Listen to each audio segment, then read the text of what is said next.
On behalf of Beacon Pointe, I want to thank all of our clients and friends of Beacon Pointe for tuning in today. My name is Felix Lin, and today I'm joined by a good friend of mine and of Beacon Pointe's, Jeff Lee. We thought we'd change it up a little this time. Instead of having, our standard webinar, we'd have more of a conversation and discussion, a chat over a cup of coffee, if you will. So Jeff has his cup and I have mine. And before we begin, let me introduce first my guest, Jeff, to everyone. Jeff is a nonprofit development professional and coach and consultant. And currently, Jeff is serving as Director of Philanthropy Asia for World Vision International, which is one of the world's largest non-governmental organizations.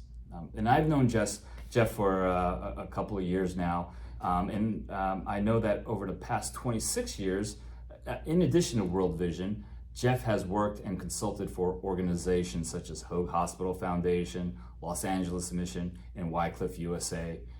Jeff's focus in working with nonprofits include fundraising, board governance planning, change management, and growth acceleration, and future sustainability, which is, of course, a huge topic for a lot of our clients and nonprofits in general.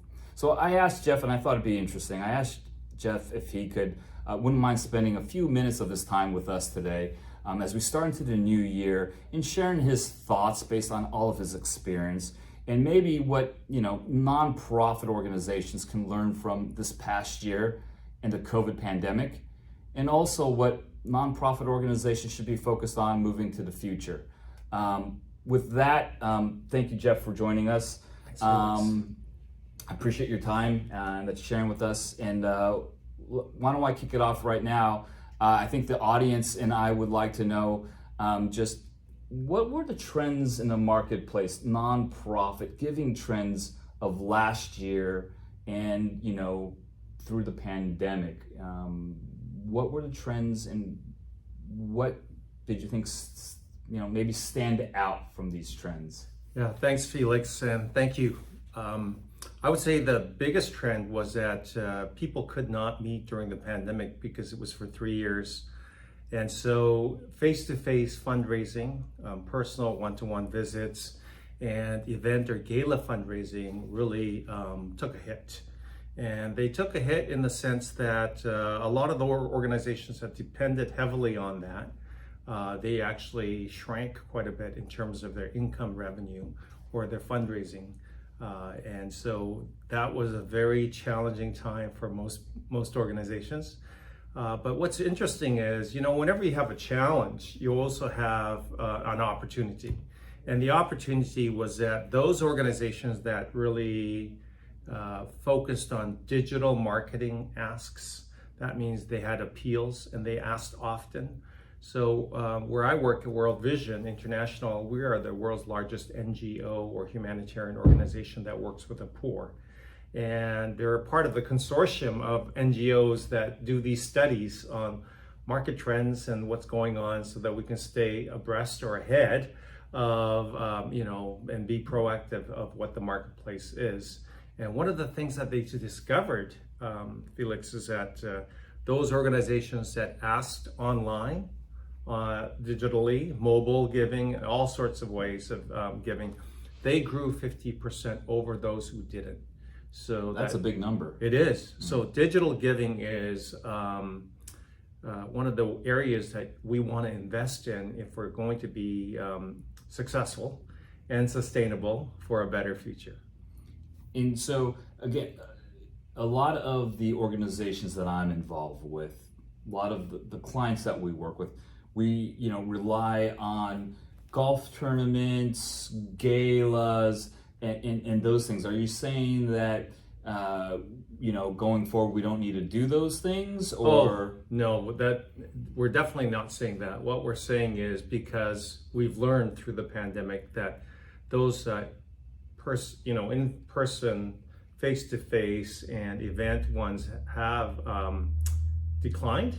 And I think it's going to come back because we're post-pandemic. But should another pandemic ever occur, we don't want that to occur, but should it occur, we know that the way to go is to do digital fundraising and asks online. And so we know that that's going to be an important part of the change management that happens, part of the innovation, part of the pivoting, part of the agility that's needed going into the future. And we also know that this next generation of the young, you talk about the Gen Z and Gen X and whatever have you coming, behind them. They tend to appeal to those online giving platforms a lot more responsively than the traditional ways of fundraising, which was face-to-face events and galas kind of fundraising. Yeah, got it. Yeah. And you're talking about, again, the different generations. Are there studies that show that one of the things that I'm concerned about in a lot of the organizations I'm involved with is how do we continue to develop our future donors? How do we continue building out our donor base? Moving digital is one way of doing so. It's also, I think it's tripled from 2014 to 2019, particularly mobile giving. And so it's something that we want to continue to do. I think those organizations that did those digital asks through the pandemic, they grew 50% over, more than 50%. And so that's what the consortium of NGOs and nonprofits have told us, that it's something that you want to invest in and continue to develop the capability and capacity for the future. And Felix, by the way, on a macro level, right? You want to do three things. You want to be profitable as an organization. That word nonprofit is really a misnomer, or it's not really it's not a good label. But we know that the social sector, nonprofit, doing good, philanthropy is really about you have to bring in more than you spend first, and secondly, you want to diversify income revenue streams. So that's critical. So if you're highly reliant on one thing, this is a good way to pivot going forward, understanding that face-to-face fundraising, it can be good. And I want to throw the baby out with the bathwater kind of a scenario, but that we also need to invest in digital marketing and digital appeals going forward into the future, because that is the future. Understand. No, that makes a lot of sense. And, you're talking about diversifying revenue streams. So right. There's a couple of things. One is, what if an organization doesn't have the experience in digital anything, right? There's no virtual galas, there's no IT group to help them plan this. How easy or how difficult, what do we need to consider when building that out possibly? And on that note, we've talked a lot with some of our clients is, maybe we need to focus more on planned giving. We'd love your thoughts on planned giving and what kind of an investment does that take as well? Yeah, I think there's a correlation between the two, in the sense that we know that studies have indicated by 2061, there's going to be a $38 trillion transfer approximately between the boomers. I'm tail end of the boomer generation, being that I'm 61 years old and I was born in 1961. But they're going to be transferring money. They have gathered and gained a lot. And as they transfer this money in the next 30, 40 years or so, by 2061, that $38 trillion transfer is going to go to less people. Why? Because it's shown that by the US Census that people are having less and less children, 2 or less. And so as they transfer intergenerationally, there's going to be more money being transferred, but less children. And therefore, the individual giving may go up.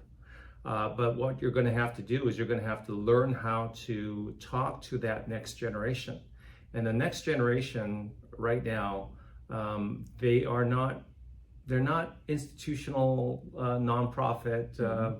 They resound more with peer-to-peer fundraising. So if I have a friend and he's 30 years old and he started something and he believes in something, then I'm more apt to give to that because he asked me. It's, that pleasant, positive peer pressure through friendship. So that's one of the things that we have to understand, that that the younger people and the next generation will give, and they'll give digitally and they'll give to causes, but not necessarily to institutions.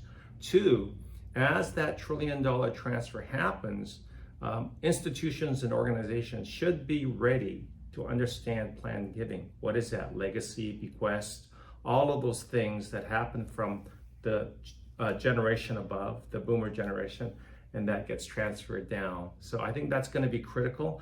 Third, why not implement in your family this whole idea of philanthropy coaching and value seeking as a family, and be able to install that into your children as that asset is being transferred down, and as the future potential for the next generation.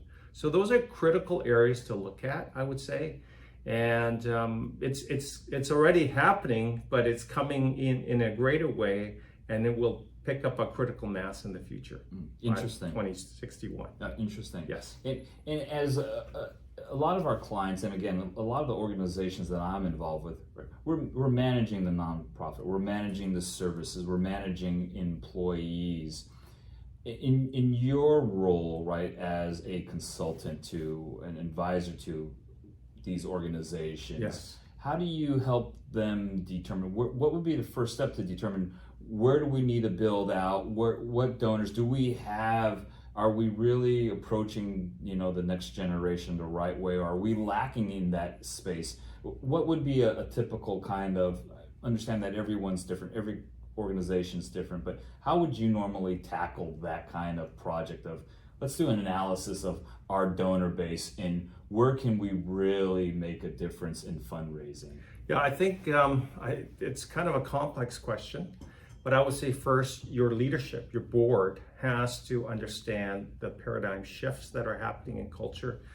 Sociologists tell us that culture changes in the United States now once every 3 years. So like 5 years ago, for example, my daughters told me what the letter LOL. I didn't know what LOL stood for. Now I do, right? But, I had to be educated by my daughters, but they knew already because they were on the leading edge. And so language and definitions define where culture is going. And so we have to be on the leading edge. And for nonprofits to do that, we have to understand that this changes every 3 years.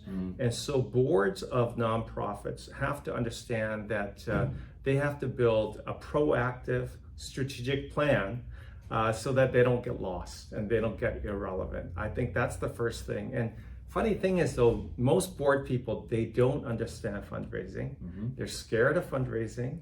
And asking, if you want to buy anything is always a difficult challenge for everyone. It is. How do I ask you to donate to my cause, right? It's kind of hard unless you're, really extroverted or something like that. So I think that's a big challenge for boards. In fact, Board Source out of Washington, D.C., who is probably the leading intellectual material on board governance for nonprofits, says 1 out of every 5 topics at board meeting is about fundraising and how do we do that. So we have to be more profitable. We have to diversify fundraising streams. And third, we have to build a sustainable base for a better future. So how do we do that? So that would be a trick between the board and the executive director or the CEO, and to feel out how they can do that, diversifying multiple revenue streams so that they can have a better future and they have a place and they don't get snuffed out or vanish, because in the United States there I think about 2.2 million registered nonprofits approximately, and out of that only 12,000 are really viable, meaning they're active. Wow.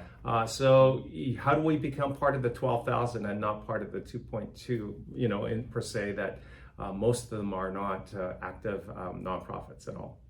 And I assume it's a hard discussion to have. Again, and I'll point to myself, as many of you know, that I sit on and involved in a few boards and organizations, that asking me to change or to think outside the box can be potentially difficult for a board that's we know what we do, we're good at doing A and B and C, and asking us to pivot is a difficult thing. Have you found that, a lot of times that sometimes boards are just stuck in one old way, former way? Old's the wrong word, I don't like to use the word old, but in a traditional way, Yes. school of thought, right? Right. Where changing is a difficult thing. I think it's hard for people as they get older, per se, become more comfortable. They become more comfortable, and then that leads to complacency, and that leads to compromise sometimes, because everything is born to grow, to plateau, and die, right? We know that in organizational life cycles. And so board members can also be that way. Mm-hmm. And so one of the things that I recommend for boards is to look at the composition of your board and say, what is it that we need? What is missing? Because really boards need to have, I know the big topic that's trending is about DEI and diversity and inclusion and all that kind of stuff. But yes, if you're a board with people with ideas that traditionally they wrote a check, and they're 55 to 60-year-old, maybe you need somebody younger on the board, right? And so I would go after some younger board members, or even start an advisory council. One of the things that we know in working with this $1 trillion transfer, the $38 trillion transfer by 2061, is that the young people that are a different demographic, they don't really like, institutional organizations, they're cause-oriented, they give because of their peers, right? And they'll give for anything. It doesn't have to give them a money back, not even the tax credit. Do you remember during the Ukraine crisis, which is still happening, in the early days, it was fascinating, Felix, because people were donating to Airbnbs. I don't know if you saw that. No. Yeah, they were donating to Airbnbs in Ukraine where they couldn't, it'd be like me donating to Airbnb, even though I can't go to Ukraine to stay there, because they wanted Ukraine to benefit from money right away. Mm-hmm. And there was no way I'm going to get a tax break on that.